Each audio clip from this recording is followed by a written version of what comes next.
Hello, you wonderful people. So for today's video, I want to talk about Trails Through Daybreak because I just beat the game at the time of me recording this, and I want to share my non-spoiler thoughts about it and just kind of break down different things. Like I said, not going into spoilers, but in general, how did I feel about the game? First and foremost, loved it. As you know, I am completely and utterly obsessed with this franchise. It has become my newest video game obsession over the past couple years, and I just love this world and its characters and its developing lore, and it's so cool and it's so good. Well, first and foremost, let's start off with some gameplay mechanics. I liked, once again, what we've adapted from the previous games and applied to this. It's so interesting playing this at the same time I was playing Metaphor, because there's similar things where it's the whole like, oh, you can do a little outside of battle and then you can like stun the enemy and then go into battle. So Trails Through Daybreak like has that similar, even though like Trails Through Daybreak predates Metaphor release wise, because obviously it's only just came out in the States last year, but obviously it came out like 2021 if I remember correctly in Japan. But either way, I think that's such a neat gameplay mechanic. I forgot what the actual name for it is, but essentially how they handled the assault gauge in Code Steel 3 and 4, how they kind of changed that and applied it into this one. Like the whole like stunning your enemies mechanic is tweaked and very different because you have like a whole stun gauge and everything you have to do. So I thought that was neat.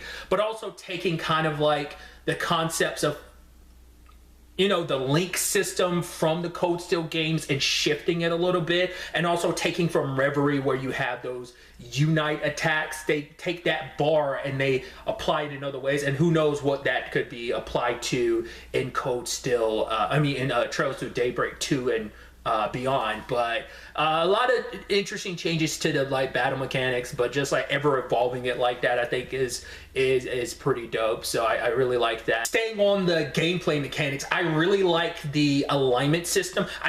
I remember like back when the game was in development, I remember reading a little bit about the alignment system because I don't think there was too much known at the time, but you knew like, oh, you could handle things like a lawful way, the gray way, or a chaos way. And but I'd completely forgotten about that until I start playing the game. And it's like, for the most part, I mean, once again, I've only played the game once through, like I said, I just beat it, but I don't think it has the biggest effect over the game for the largest part. Like the story pretty much stays the same. It will change certain cutscenes and outcomes to things, but generally speaking, sometimes the outcome is the same. It's just the road you took there to get it, whether you went the lawful route, the gray route, or the chaos route. You can't always choose certain quests. You can only like obviously do lawful or chaos or gray and chaos. Some like I think I'm trying to actually think. I think there might be only a handful that actually have all three alignments. It's usually like one or two like choices. But either way, I thought that's such a neat mechanic. And like I said, it has no overarching effect on the game. It does affect something later on in the game where there's a choice thing that depending on the level of your alignment and like what options are open to you. But I think that's kind of a neat thing, but that's like the biggest difference. And obviously there's little gameplay mechanics of, well, having your alignment at certain points benefits you for like gameplay stuff. But either way, I think it's a really neat system. I also like the connect system. It's obviously bringing back the bonding events from the Code Steel games and tweaking that a little bit, how their approach, because obviously how that works in conjunction with like your notebooks, because the whole like notebook mechanic is slightly different. It doesn't work the same way it did, like, because in this game the only way you learn about your characters is through the connecting system, the connections, whereas like the notebook system and the Code Steel, like, well, you unlock stuff during like main event stuff as well as bonding stuff or certain conversations or quests and stuff that's not applicable in this game. So it's just really interesting how they shifted that. I should also know, and I think it's kind of an interesting choice, and I'm curious why Falcom decided to do this. There is no real like romance situation, whereas at least like even the previous games, it's like, well, Estelle and Joshua in the LeBron games, obviously Lloyd and the different ladies in his life, and obviously Reen and the different ladies in his life in the Code Steel games. I'm wondering, was that just a choice on their part to stay away from that in this game, where they're like, well, we did it for the Erebony arc all throughout the Erebony arc, so let's move away from it. Because like Vaughn doesn't really have a romantic, there's romantic stuff there, but it's never like a big part. It's not even like a gameplay thing like it was in the Code Steel games. I'm also curious I won't go into it because it will be spoilers, but when it comes to the romance angle with Vaughn, there was a thing that comes up later on in the game. I'm like, oh, that happened. Okay, that's interesting. That's kind of a spoiler in itself.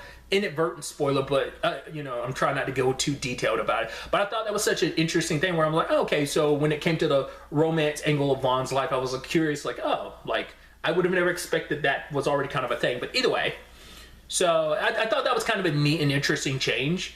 I mean, like I said, there's little peaks, like there might be another character that might have romantic feelings for Vaughn, but obviously he doesn't view that character like that. But you know, it's kind of interesting. Since I am talking about the characters themselves, I really love this new cast of characters. Obviously, I think this Trail series does such a great job of picking up like your main cast of characters and even your side characters and like obviously even random NPCs. But circling back to the main protagonist, speaking on like, you know, taking Vaughn for example, first and foremost, I wasn't sure what to expect of Vaughn when we first get introduced to him, like knowing he was going to be our protagonist. I wasn't sure what he was personality-wise. And it's interesting when you compare him to our previous three main protagonists, that being Estelle, Lloyd, and Reen, how there are a few parallels between them, but he's also like kind of in his own lane because of his whole being a Spriggan and things aren't so black and white for him. He's very gray in comparison to the other three. Yes, like he's still a big old softy, but he's not nearly the goody two-shoes that Estelle, Lloyd, and Reen are. So I think that kind of makes it a really interesting dynamic. But like I said, there's still parallels that you can draw, especially like, you know, because Reen is my favorite characters. There's certain elements to his character that are in line with Reen as well, but some of those traits are also shared with Lloyd. Not as much as Estelle, but I think it's there to a small degree with Estelle, but I think definitely Lloyd and Reen share a certain aspect. Once again, no spoilers, but I really like his personalities and his interactions with characters. But like, and especially the rest of the party, which like, I don't want to spoil who the party members are if you're coming across this, but I love these characters and their little quirks and their personalities. And obviously, even through the first game, we don't know all there is. There's still so much to explore with a lot of the characters. Some characters are a little bit more where you're like, all right, you know where they're standing, but it's going to be interesting to see where their future goes. Where other characters, there's one that comes to my mind immediately that's kind of a massive question mark. I'm like, there's still quite a bit about you we don't know. And some other characters have question marks and stuff like that. But yeah, I just think it's so, I think they're all dope. And staying on the character conversation, and this kind of also lends itself to a lore conversation. I love and adore Falcom's, once again, continued exploration of like the lore and certain characters popping up. There's two characters I knew for sure that we'd run into because it makes a lot of sense, because I was like, whoa. One character in particular that makes sense because you're in Calvard, but there's another character where I kind of got spoiled that they were going to be in this, but I got so excited when they pop up. There's so many like familiar faces that pop up, and it's so good because it's like Vaughn has a larger network of people he knows, whereas like in some of the other things, like, oh, here's a character that Reen's and Class 7 are meeting for the first time, but if you're more familiar with the older games, you're like, oh, I know this character. Vaughn is kind of like, oh yeah, I know you because of X, Y, and Z. He has a lot of connections he's made, and it kind of makes sense in his, I mean, just his circumstances as you learn more about him throughout the story, but also just his job as a Spriggan, it makes a lot of sense. But like, that's just the fun thing of like these interactions and kind of getting different perspective on previous events. That's always a beautiful thing about the lore of the Trails games, because like, oh, like this is taking place like 1208, so it's like, it's been like, what, like a year and a half, I think, since the events of Reverie. So like kind of getting like the Calvardian like perspective on just that alone, but also getting a little insight into some of the Calvard perspective on the whole Operation Yormagon Mil Mirage situation, especially because people on the Calvard side were part of the Mil Mirage, obviously, because, you know, Muse set that whole situation up and stuff. But like I said, a lot of familiar faces, some characters I know there's one character I'm immediately thinking of. I didn't recognize who they were, and it took me through a couple cutscenes to be like, oh, that's who you are. I was like, why didn't I immediately recognize you? It's a character that references like, oh, this group, these must be the people my sister talked about. I'm like, who's your sister? I thought it was going to be someone on a party, but I was like, why wouldn't you talk about them at first, like by name and stuff? And then I was like, oh, like I said, it took me way too long to find out who they were, and I felt so stupid for not recognizing them. But like I said, a lot of surprises, and obviously this is only the first game, so there's some characters that have been mentioned that are Calvert related in the Trails series. Like previous games have mentioned them, that we haven't met yet. I mean, like a random one I'll give you is like, I completely forgot about Ellie's dad exists in he lives in Calvard because her mom, spoilers, lives in Arizona. You meet her in Code Steel 4, but I'd actually completely forgotten about that until he's literally name dropped at one point. It's like one line of dialogue references him, and I was like, oh my god, and this is like nearing the end of the game, and I was like, oh, I completely forgot her dad lives here. So I was like, well, we haven't met him in this game, but he'll eventually pop up at some point in time. He's significant enough. Once again, you have at least run-ins with, you know, Ellie's mom in Code Steel 4, so I don't remember she pops up at all during Reverie because it's been a while since I played Reverie. Stuff like that is awesome. And also just talking about the story itself, and so it can correct me, it feels like this might be, I want to say, because like every Trails series has their dark elements to it, but it feels like this might be the darkest and maybe bleakest one. Like, it's not like Metaphor, if you've ever played that, bleak, or Final Fantasy 16 bleak, but it feels darker than other. I mean, don't get into it. So like Trails, like I said, the games have had like dark elements and story beats and certain characters, like, you know, aforementioned Angel of Slaughter, her storyline is pretty damn dark when you go into her past, especially when you learn about it in Sky the Third, and that kind of pops up a little bit too, so there's some dark stuff in this, and there's some stuff that happened in game. I'm like, wow, that's depressing. Curious to see how they handle that in Daybreak 2. I don't want to spoil any of that. I don't even want to point out theories I have about Daybreak 2 because I haven't seen a lick of Daybreak. I've seen like little trailers, but nothing in context.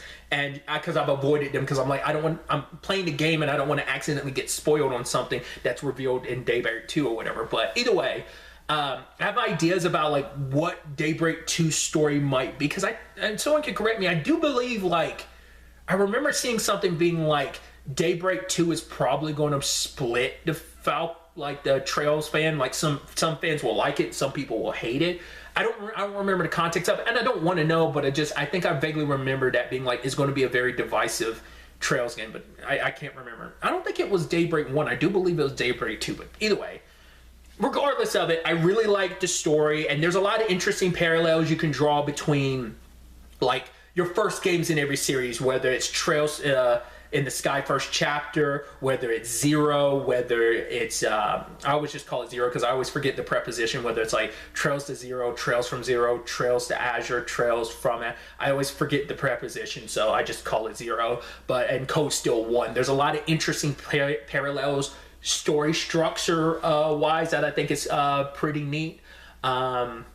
It's interesting too, like your main base, because even like your main base of operation is the capital city Edith, which is interesting because it plays a lot like it plays a lot more like Crossbell than like Trails in the Sky first chapter, because like you're moving to different like regions and cities, whereas like Code Steel, your main hub is Trista, and then you explore other places. So it's a little amalgamation of all of that, but it's like your main hub is more like Crossbell than anything. But it's just really interesting, the setting and the stories, and it goes some interesting places, and there's some interesting developments and reveals, and like I said, there's a lot of, once again, Trails has always done a neat job of like making parallels to previous games, being like, oh, you can see a little homage and kind of trickling down of like, oh, I can see the parallels between this character story or the main story from this to this character and their story. So there's interesting stuff like that, and just, oh, like I said, overall, I just love the game, and I'm so excited to play the second one. I know it came out here in the States like last month, like probably like halfway through last month. I believe it came out on the 14th. I could be mistaken. I'm probably going to wait a little while. I should get it sooner rather than later, but I am going to go through through Daybreak again beforehand, because I still got a couple more achievements. I still got to do my Nightmare run, but also like get some other achievements and stuff that I didn't get on the first playthrough, so got to work on that. Well, I said achievements, but trophies, but there's also an achievement system in game, so that's interesting. Kind of like the Reverie system from Trails into Reverie, if you remember, like how that had like achievement like elements in the Reverie situation. So it's kind of interesting how they brought that back, but made it like a main part of the gameplay mechanic I forgot to talk about earlier. So but yeah, like I'm going to go through it again and probably play it on English. That's kind of been my most recent thing of like past few Trails games. I always do that. I'm like, okay, I play it through on Japanese language first, and then like this subsequent playthrough, I do it in English, you know, because I saw some of the names in English dub. I was like, wait, their voice, like for example, like Damien Haas voices Vaughn. I was like, I had no idea. I'm so curious to hear what he sounds like as Vaughn. I was like, oh, that's so cool. And I think I saw Amelie is voicing Anya, so I was like, oh, that's sick. Once again, it's just stuff like that where I'm like, hey, the like, you know, nerd in me kind of like, it's like, oh, that's so cool, because these are people like, I mean, you know, I watch your content, I'm familiar with, so it's just interesting stuff like that. So either way, I am rambling on a lot. I do apologize, but I kind of just, you know, like I said, just beat the game. Just wanted to kind of give you my raw thoughts about everything really quickly. So eventually maybe I'll do a spoiler, heavy spoiler discussion. Probably go through, take some notes for it. Loved it and so excited for the future. I'm shutting up now. That's really all I wanted to talk about. Till the next time we meet, be happy, be safe, live life to the fullest, and enjoy it. Good day and good